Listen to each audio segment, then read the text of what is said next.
देखिए, मैंने तो कभी ये देखा नहीं कि राहुल गांधी किसी एक धर्म की बात करते हैं और ख़ास करके हिंदू धर्म के खिलाफ बात करते हैं।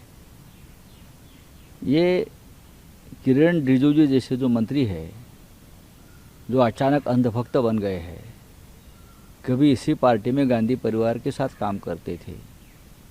अब अचानक उनको लगता है कि राहुल गांधी जी पितृसत्ताक सिस्टम की बात करते हैं या और कि देखिए, ये लोग डरे हुए हैं राहुल गांधी से, और इतने डरे हुए हैं कि क्या हम बोल रहे हैं उसका भी उनको कोई पता नहीं है। राहुल गांधी ने देश के मुद्दे उठाए हैं, युवाओं के मुद्दे उठाए हैं, महिलाओं के मुद्दे उठाए हैं, जो अब तक ये सरकार सिर्फ लोगों को गुमराह करती रही।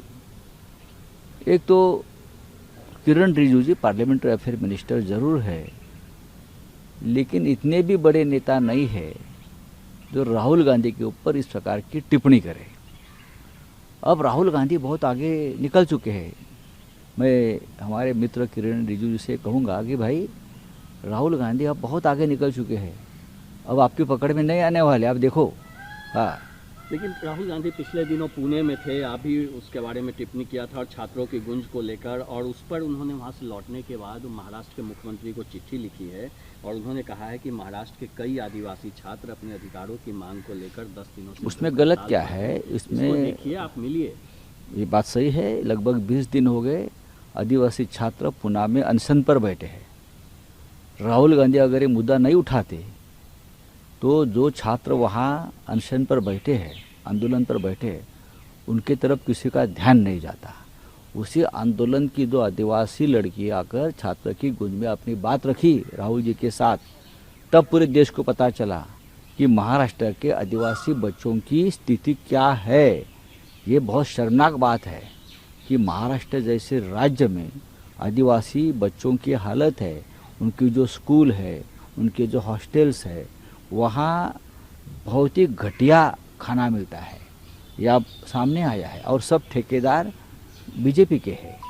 हाँ, 13 एक रील तो मैंने देखा था, एक टीचर ने डाला था, वो जो ये रहता है वाटाणा, हाँ, वो कुकर की 13 सीटी लेने के बाद भी नहीं पकता है। तो मैंने कहा ये तो चाइनीज़ वाटाणा है जो यहाँ आकर बच्चों को खिला रहे हैं, बच्चे बीमार पड़ गए। राहुल गांधी जी ने यही मुद्दा उठाया, उनकी स्कॉलरशिप का मुद्दा है, उनके फीस का मुद्दा है, उनके हॉस्टल का मुद्दा है। जो सरकार देवेंद्र जी की सरकार है, ये उनका काम है, लेकिन राहुल गांधी देश के प्रमुख नेता है भारत के, उनको ये मुद्दा उठाना पड़ा, तो उसमें गलत क्या है?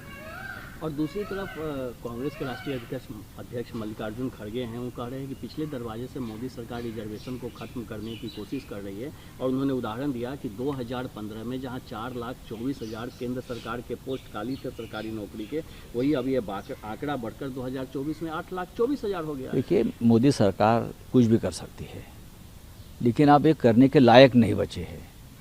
आपको थोड़े दिन में पता चलेगा 17 सितंबर के बाद इस देश में क्या होता है।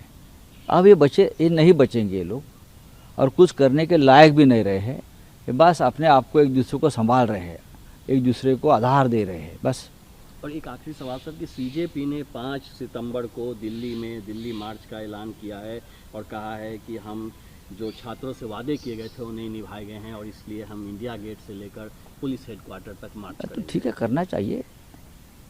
देश में लोकतंत्र है, लोकतंत्र को आंदोलन का एक महत्व होता है। अगर आप आंदोलन जोर ज़बरदस्ती से ख़त्म करना चाहते हो तो जंतर मंतर में क्या हो गया आपने देखा है, सरकार को मालूम है। अब ये ताकत जो है, ये ऊर्जा जो है युवाओं की, आप उसको कुचल नहीं सकते। अगर आपने उनसे वादा किया है तो आपको निभाना पड़ेगा।